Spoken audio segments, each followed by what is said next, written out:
Iloilo City proper. The name Iloilo is derived from the older name Irong-Irong, Philippine Spanish Ilong-Ilong, meaning nose-like, referring to the promontory between two rivers, Iloilo and Batiano, where the Fort San Pedro in the 17th century Spanish fort in the district were located.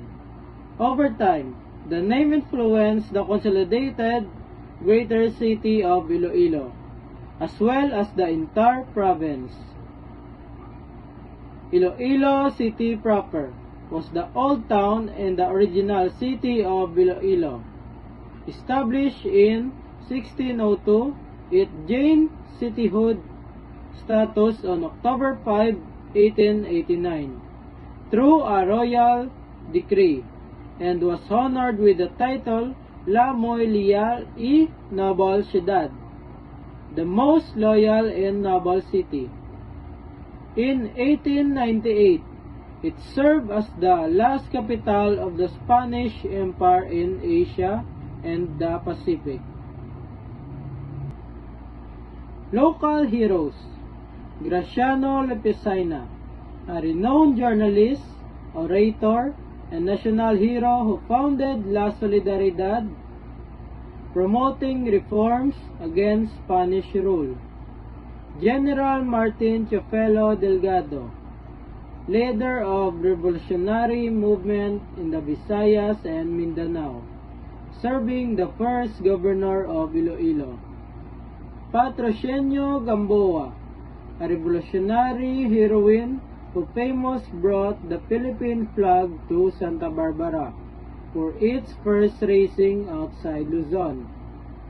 Comete Conspirador, formed in Molo in 1898. This group of patriots included Francisco Villanueva, Ramon Albancena, Raimundo Milesa, and others who initiated the revolt against Spain in Iloilo. Jose Maria Gay, the last alcalde of Iloilo under Spanish rule and the first municipal president under American administration, namesake of Plazoleta Gay.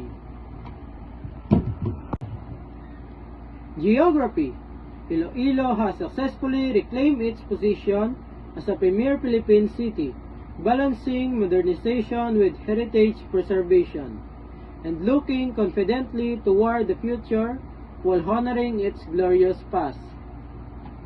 The livelihood of city proper in Iloilo City is centered on trade, commerce, services, and logistics. As the historic downtown district, it thrives on retail, banking, and micro businesses, particularly along Calerial and Isnart Street. It serves as a regional financing and logistical hub with a busy port area. Iloilo City proper is the historic, political, and commercial heart of Iloilo City, situated on the southeastern tip of Panay Island. It is a dense coastal area bounded by the Iloilo Strait to the southeast and separated from adjacent districts, Mandurriao, La Paz, Lapus, by the Iloilo River to the north and west. Culture. Festival. The Dinagyang Festival in Iloilo City is a premier, award-winning Filipino cultural and religious celebration held annually on the 4th Sunday of January to honor the Senior Santo Niño. Known for its high-energy halabira spirit, it features stunning, synchronized street dancing by tribes in colorful, intricate costumes, with major events including the Tribes Competition and Sadsad sa Calerial. Famous foods. Roberto's Siopaw, famous for Queen and King Siopaw, located on J.M. Basa Street. Native treats.